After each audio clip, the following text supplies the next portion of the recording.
es una presentación corta, pero de un tema bien interesante y bien novedoso. Este es un tema que, en el fondo, trata la situación de qué hacer para evitar un leucoma en diferentes patologías que dañan más allá de la membrana basal y de variados tipos. Esto se presentó hace 2 meses, una fracción atrás, en el ISCRS, en Barcelona, y es muy interesante porque está dentro del simposio de investigación clínica.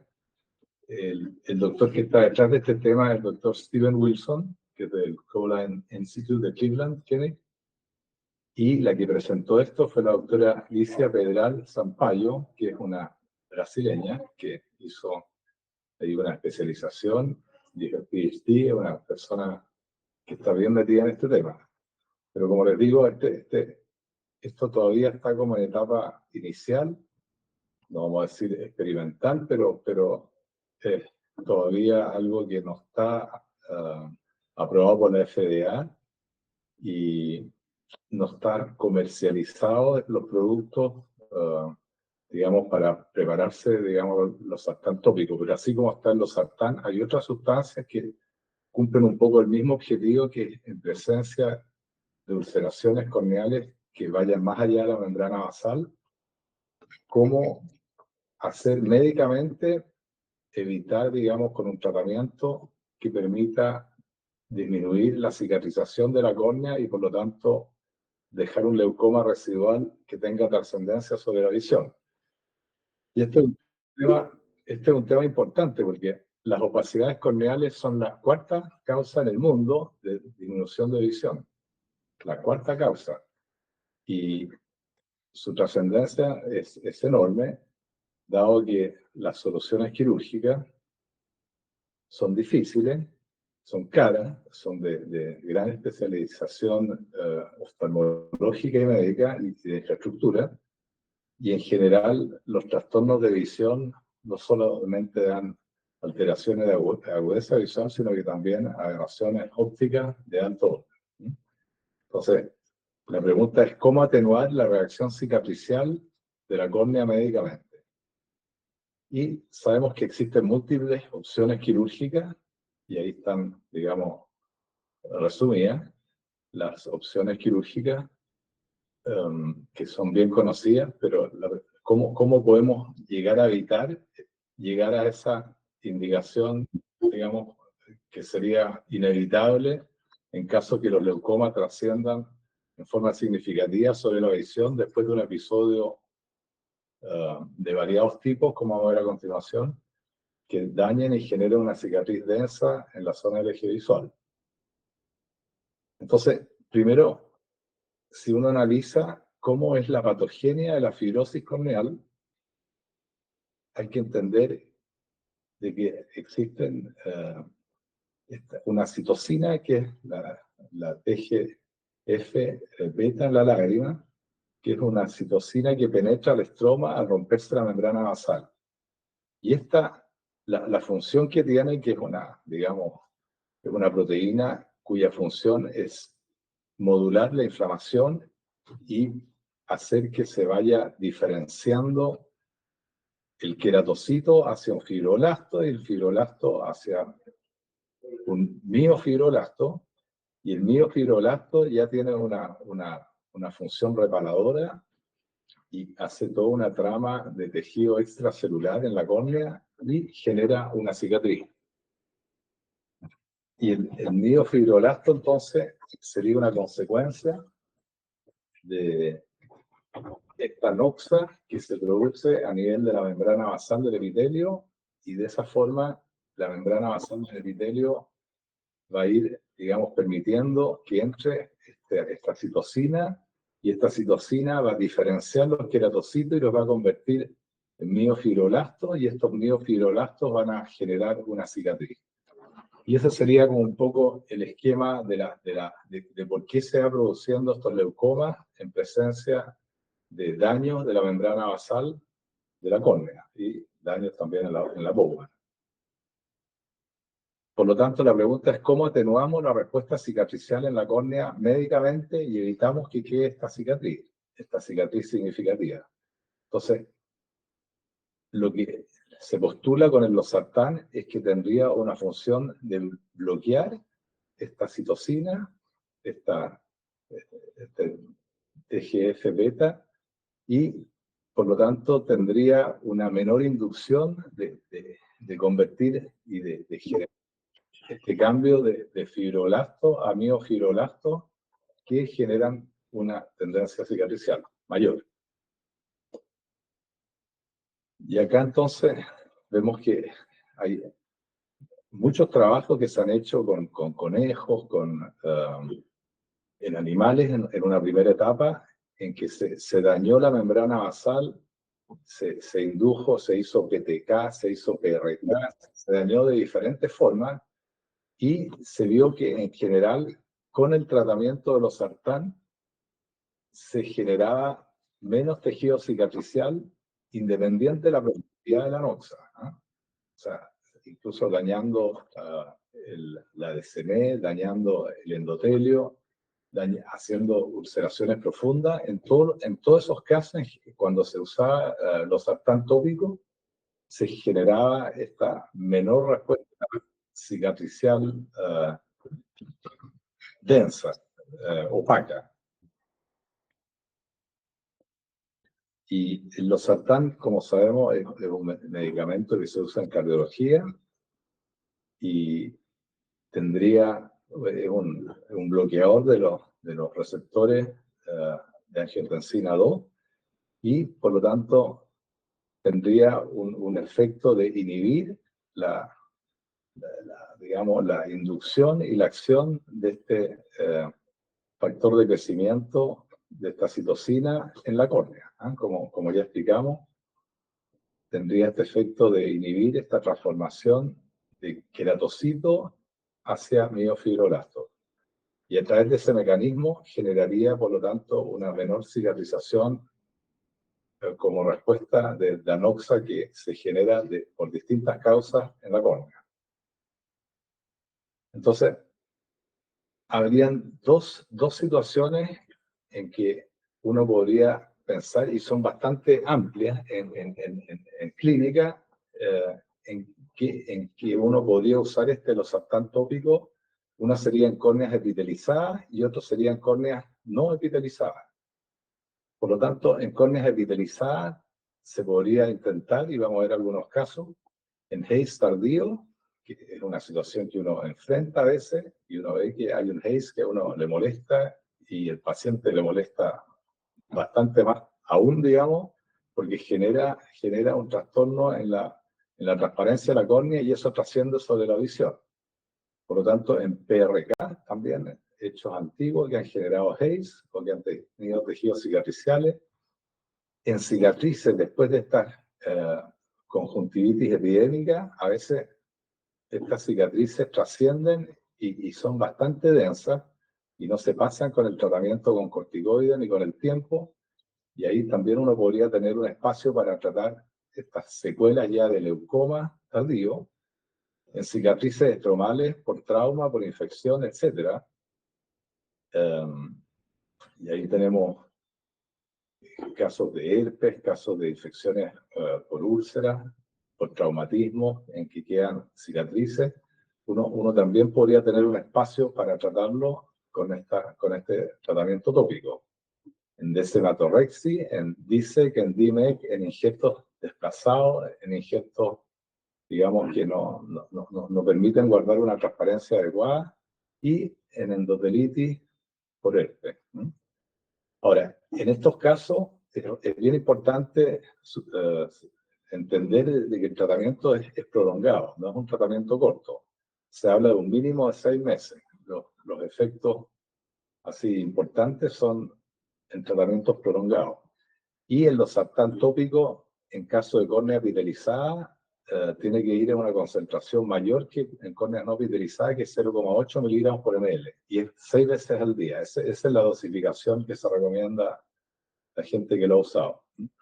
Como les digo, para los que llegaron un poco más tarde, este es un tratamiento que lleva haciéndose un par de años y es un tratamiento que todavía no está aprobado por la FDA. No hay preparaciones comerciales de este losartán tópico, pero es interesante que por lo menos conozcamos que existe y saber, digamos, en qué caso se puede usar con un margen de seguridad adecuado. Entonces, en general, hay que tener cuidado con no pasarse de concentraciones mayores de 0,8 miligramos por ml, porque ahí están descritas las toxicidades epiteliales. Especialmente estos estudios se han hecho en animales, pero también se sabe que es tóxico en humanos. Y acá vemos el cuadro, que es lo mismo que yo les dije en la presentación original no traducida, pero esta es la forma, digamos, cuando hay epitelio y se quiere usar este losartán tópico. Y ahora vamos a ver en las condiciones en que el epitelio está regenerado.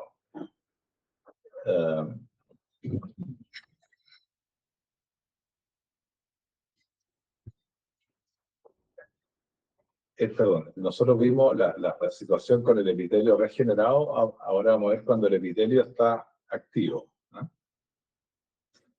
Está desepitelizado en forma, digamos, activa.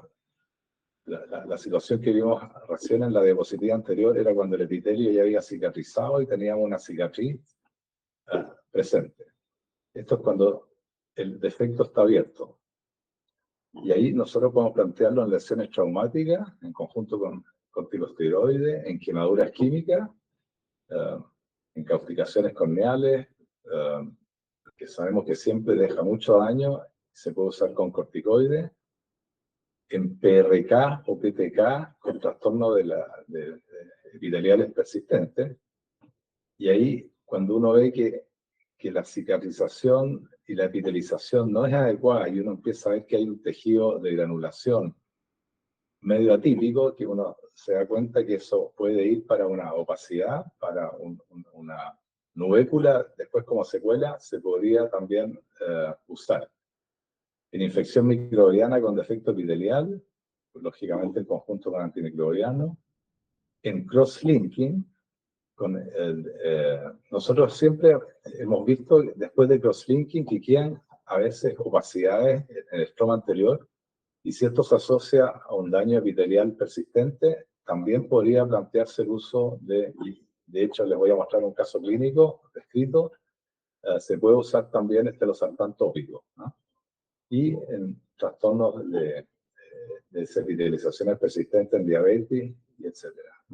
Y acá la concentración es más baja, es 0,2 miligramos por ml 6 veces al día, desde 0,8, que es cuando el epitelio corneal está, digamos, presente. Acá está desepitelizado, se usan concentraciones menores, pero también por periodos largos, por unos 6 meses.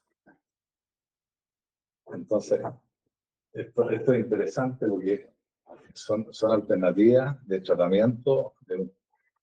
Este es un tratamiento, digamos, pero hay otros más que están desarrollándose hoy día, tratamientos médicos para evitar las opacidades corneales, como secuela de estas noxas que van más allá de la membrana basal. Entonces, acá vemos los trabajos que respaldan digamos, esta iniciativa de usar el losartán en gota. Como ya les dije, esto lleva haciéndose poco tiempo, porque los primeros trabajos parten con el doctor Wilson hace 2 años y fracción, y nosotros tenemos que el tratamiento, ya les dije, se lo repito, que es por periodos largos, por 6 meses, y la buena noticia es que no han habido efectos adversos descritos, es decir, no es una medicamentación que tenga riesgos como el corticoide, incluso como la mitomicina, ¿no es cierto?, que se puede usar por periodos cortos porque tiene efectos colaterales a veces muy indeseables, potenciales, y digamos, no produce efectos adversos importantes descritos. Pero evidentemente que esto es algo que está partiendo, y está partiendo con, como le digo, con otros medicamentos para tratar de manejar esta situación que hasta el momento no se había manejado médicamente en forma muy así científica. Entonces, vamos a ver algunos casos que están descritos. Este es un caso descrito en el Journal of Cataract and Refractive Surgery. Es un paciente que estaba ya tratado con corticoides, había hecho como una especie de lisiforme, luego de una queratitis herpética. Era un paciente joven, de ojo único, y no, frente a esto se le había planteado la posibilidad de hacer un tratamiento quirúrgico, y parece que no hubo afortunadamente mucho entusiasmo, y se trató con este medicamento tópico, y se vio que la cicatriz desapareció, o por lo menos se atenuó bastante, y llegó a una visión desde 20/200 a 20/20. Ahora uno puede decir, oye, las queratitis estromales, lisiformes, con el tiempo pueden diluirse. Entonces ya se había tratado con corticoides, entonces uno puede argumentar que también el corticoide tuvo algo que ver en el asunto, pero lo concreto es que el paciente no respondía, estaba con mala visión, y hubo una respuesta significativa, como lo vemos acá, y está publicado en el Journal. Después, este otro caso interesante que publicaron en Brasil el doctor Renato Ambrosio y colaboradores, y este es un caso que también es interesante porque es un paciente que se trató con femtosegundo, se hizo un LASIK con femtosegundo, se dislocó el flap, se trató de arreglar el flap, se resuturó, quedó con pliegues, luego de todo eso evolucionó con opacidad. El paciente estaba con muy mala visión y ya, digamos, estaba la situación más o menos crítica, y era un paciente probablemente, si hicieron un crosslinking con un queratocono que no llegaba la mejor visión corregida previa más allá de 20/30, y con el tratamiento de los sartán tópicos, después de varios meses de tratamiento, se vio que la cicatriz, todo este tejido desapareció o se atenuó bastante, y llegó a la misma visión que tenía, incluso con corrección un poquito más, llegaba a 20/25, después de varios meses de tratamiento tópico con los sartán. Y esto es un caso que uno como que no hubiera pensado mucho, que había mucho que hacer con esa evolución y con esa visión. Y este era el primer caso que trataban ahí en Brasil, el equipo de Renato Ambrosio, con este medicamento. O sea, era el típico paciente, ¿y qué hacemos ahora? Tenemos una situación maldita, un flap que se dislocó, que se trató de arreglar, que quedó lleno de pliegues. Como que la tendencia ahí es ir probablemente a una cirugía, porque ya no hay mucho más que hacer. Y en este caso ellos mismos se sorprendieron con esta respuesta, era la primera vez que lo usaban, y tuvieron esta evolución y lo publicaron. Y esto es lo mismo resumido ahí cuando ellos presentaron en el PubMed este caso clínico. Otra situación es el crosslinking. Como yo les decía, el crosslinking a veces tiene sorpresa. Uno ve que después, como se epiteliza la córnea y se ocupa la riboflavina, se ocupa luz ultravioleta, muchas veces la epitelización post crosslinking no es muy extraordinaria y quedan opacidades. Entonces, y acá incluso, digamos, después del tratamiento, mejoran las opacidades, o sea, no desaparecen, pero por lo menos se atenúan. Este era un caso que ya había evolucionado mal, y luego con estas opacidades subepiteliales en el estroma anterior, y después del tratamiento, por lo menos la visión mejoró de 20/80 a 20/25. Por lo tanto, esa sería otra indicación para usar, por lo menos para pensar en que se puede usar algo distinto a no hacer nada, algo distinto a usar un lente de contacto terapéutico, a usar corticoides, a usar lubricante, y esperar, ¿no es cierto?, que esta cicatriz desaparezca o llegar a hacer algo quirúrgico. Entonces, es importante saber que esta opción, incluso en crosslinking, está escrita y ha funcionado. Pero como le digo, son todas informaciones preliminares, pero hay que considerar que primero hay que conocer que existe la posibilidad y después pensar en qué caso tiene sentido aplicarlo.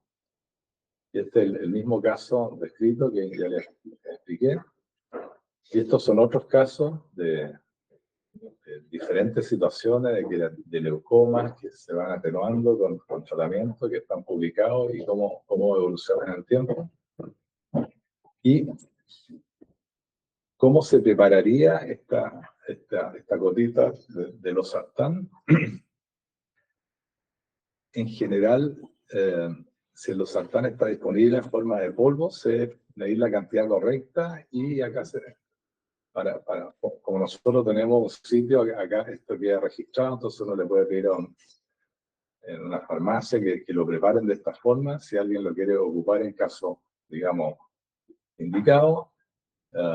Se necesitan 10 ml de solución y disolver 8 miligramos de losartán. Y la partida de losartán es de 50 miligramos. Entonces ahí se diluye, pero eso se tiene que hacer con todas las precauciones de esterilidad y de concentración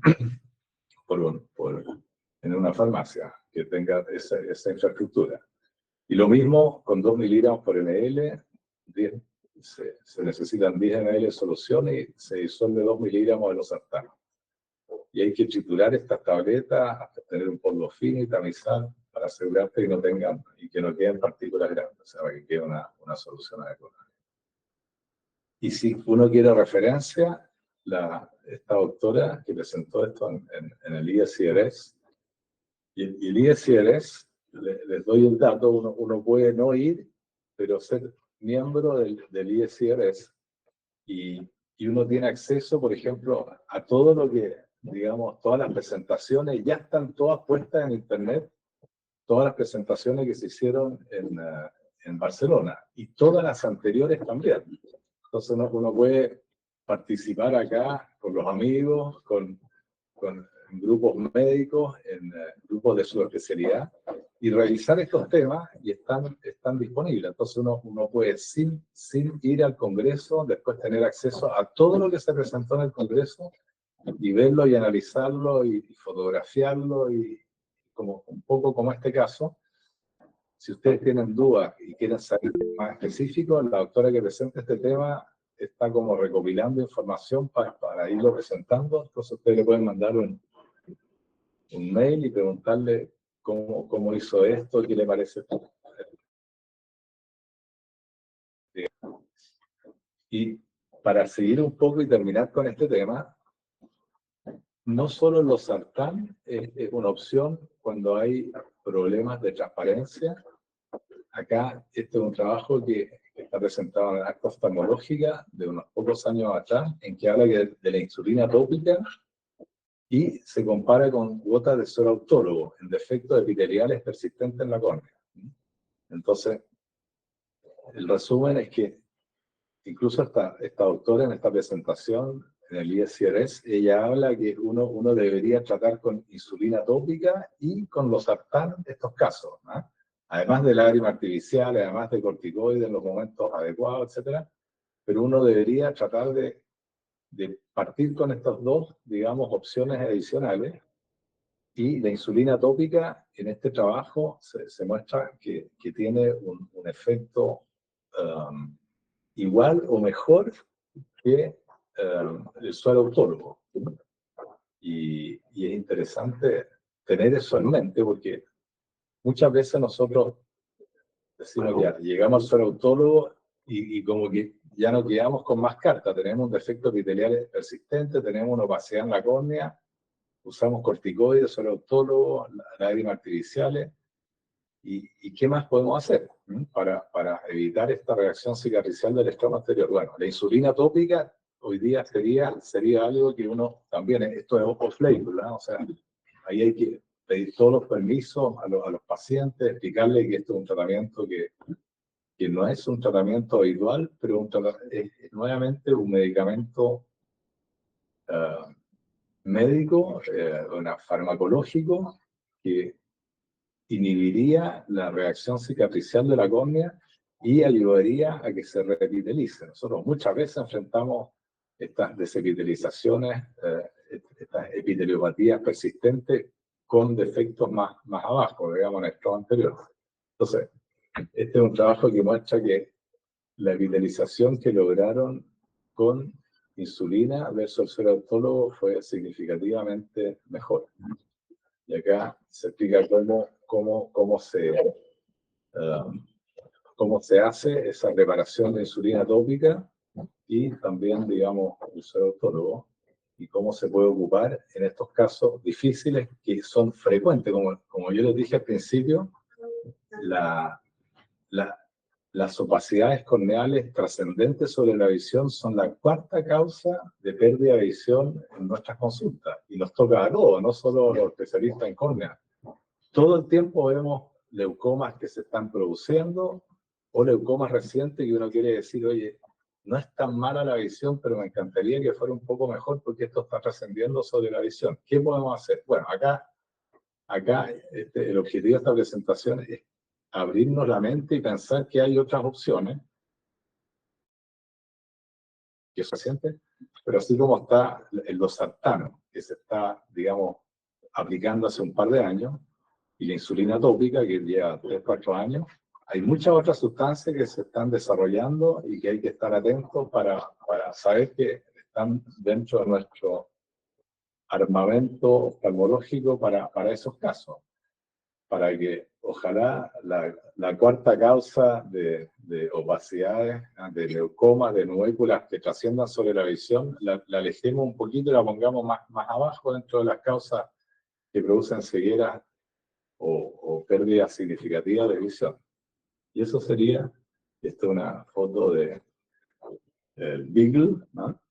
Una foto tomada con un celular antiguo, en el periodo de pandemia, que me tocó viajar con unos hijos. Miren qué bonito, ¿no? Es una zona muy recomendable. Así que eso sería todo. Preguntas. Sí. Este no lo vi.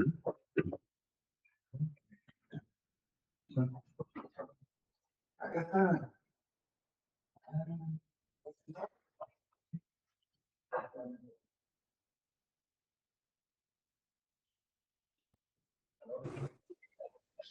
Hola.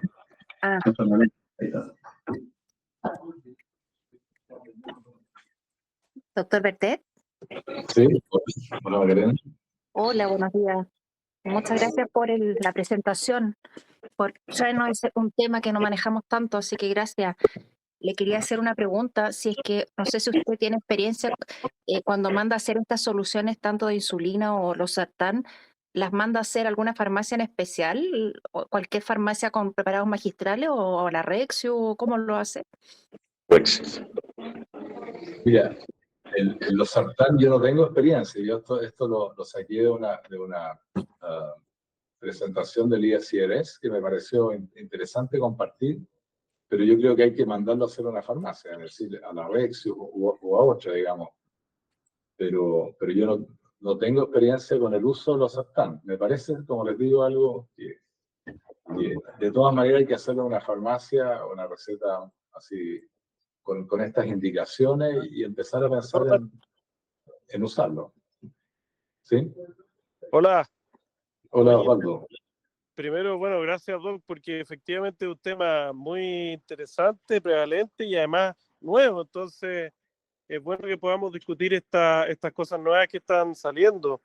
Y respondiendo un poco a la Maca, el losartán acaba de llegar a la farmacia Rexio, porque el problema es que uno no puede prepararlo de la pastilla, digamos, que toma la gente. Esas pastillas que se importan no se fabrican en Chile, se hacen generalmente en India o en otros países y traen otros vehículos y sustancias, el comprimido, que pudieran ser tóxicas. Entonces hay que prepararlo desde el polvo matriz, digamos, del medicamento, de losartán.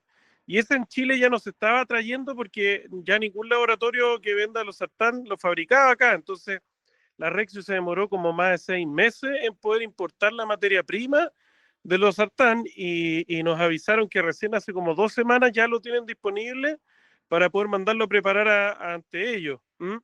Y la insulina se puede hacer incluso al comienzo, un par de veces la hice yo en la consulta, pero también hay que prepararla en campana de flujo. Entonces yo también la estoy mandando a preparar a la Rexio, que, bueno, lamentablemente es un monopolio, pero es la única que tiene, digamos, disponible estas dos cosas para preparación oftalmológica. ¿Qué piensas tú, Osvaldo, de estas dos opciones para casos como los que mostramos? ¿Cuál sería tu actitud frente a en qué casos pensar en usarlo? ¿Cómo lo enfocarías tú con la información que tenemos hoy día, que es una información preliminar y off-label, hay que hacer consentimiento? Pero yo creo que tiene un espacio... Sí, absolutamente. Porque el riesgo... El riesgo objetivo, o sea, los sartán, en que tú puedas inducir una iatrogenia, yo encuentro que es bastante bajo. Sí, absolutamente, eso es clave porque finalmente en el peor de los casos uno no tiene la respuesta que espera, pero no tiene un daño, digamos, al paciente. Yo la insulina la he usado en los casos de queratitis neurotrófica y realmente ayuda un montón. Uno puede ir variando la concentración en base a la misma respuesta y no es cara porque se usa con insulina cristalina. Y en los sartán tengo un paciente que es un tipo que le hice un crosslinking y efectivamente quedó con un haze tardío, que es el que puede pasar con el crosslinking, que los primeros meses andaba impecable y ya después empezó a hacer un haze medio estromal anterior. Y el mismo paciente que es súper autodidacta y el mismo me empezó a decir que había leído también de los sartán, que cuándo lo íbamos a poder usar y es un paciente que me escribía todos los meses y yo creo que él va a ser uno de los primeros candidatos en el cual use losartán para en el fondo ver qué respuesta hay, pero yo creo que sobre todo los haze tardíos donde el corticoide es más útil en estos haze como para temprano, para evitar que se formen, yo creo que va a ser una buena terapia si es que se comporta, digamos, como los resultados publicados, porque también hay reportes de gente que no le ha funcionado.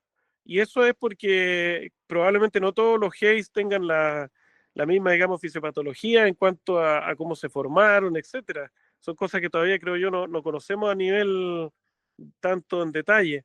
Pero como dice usted, no se pierde nada porque es algo que no es dañino en usar. Yo creo que es importante, Osvaldo, que dentro de los que tenemos de repente estos casos, pensemos en, qué sé yo, en conversarlo entre varios médicos y plantear, oye, vamos a usar este tratamiento, hay un consentimiento y comunicarlo, es decir, atreverse porque hay casos, yo creo que son los típicos casos que hay que compartirlo con otros colegas y hay que, digamos, hacer todo lo necesario desde un punto de vista médico-legal, pero darlo a conocer, digamos, una vez que uno ya empieza a tener un feedback. Y yo creo que este es un caso, digamos, tanto en la insulina como los sartán tópicos, hay varios casos en que uno podría atreverse a usarlo sin mucho cargo de conciencia de que estáis haciendo algo incorrecto. Claro, de todas maneras. Oye, Nico.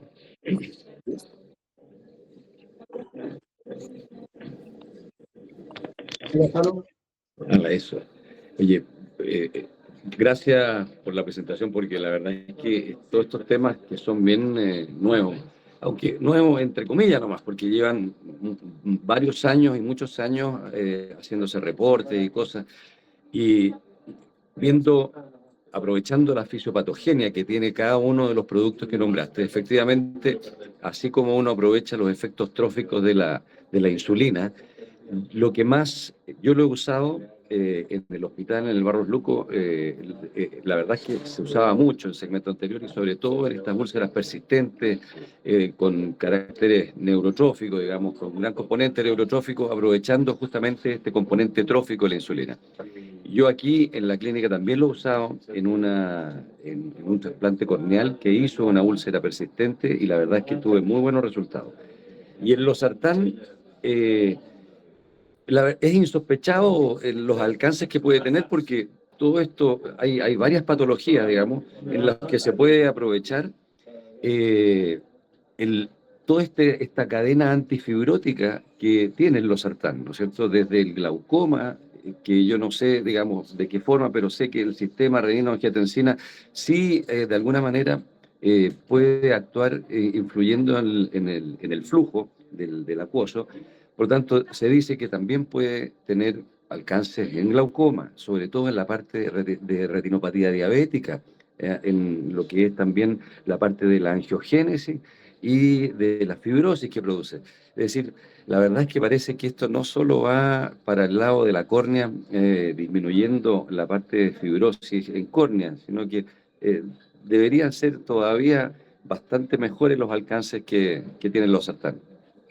Yo no lo he usado así, no tengo experiencia en el losartán aún y lo mando todo a hacer en la insulina, la mandaba a hacer a la Rexios. Gracias, Gonzalo. Nicolás, una pregunta. Gracias por la presentación, muy interesante. Quería preguntarles en qué casos no está indicado alguno de estos dos de encerramiento de nuestras soluciones tópicas, por ejemplo, en relación al tiempo de evolución de una opacidad. Y si hay alguna contraindicación absoluta en que uno no debiera usarlo por ningún motivo.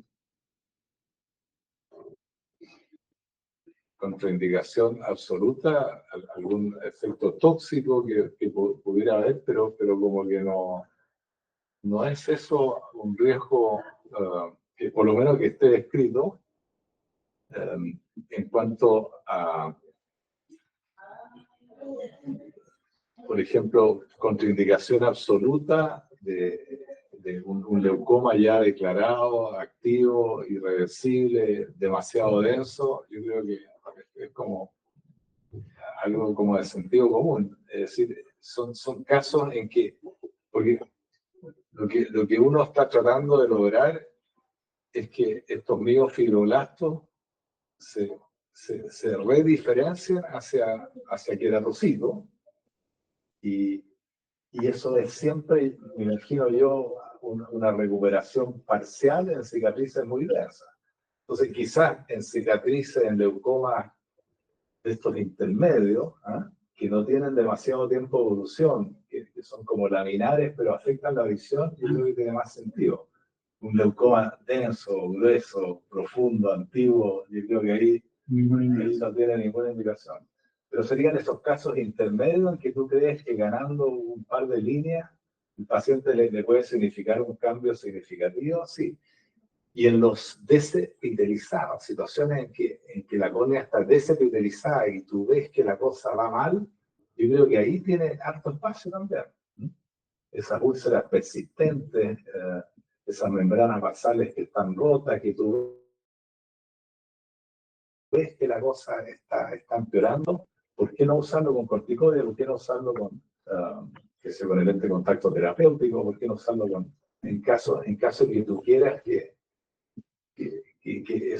esa diferenciación a fibroblasto que está realmente activándose, tú la eliminas digamos, con el losartán?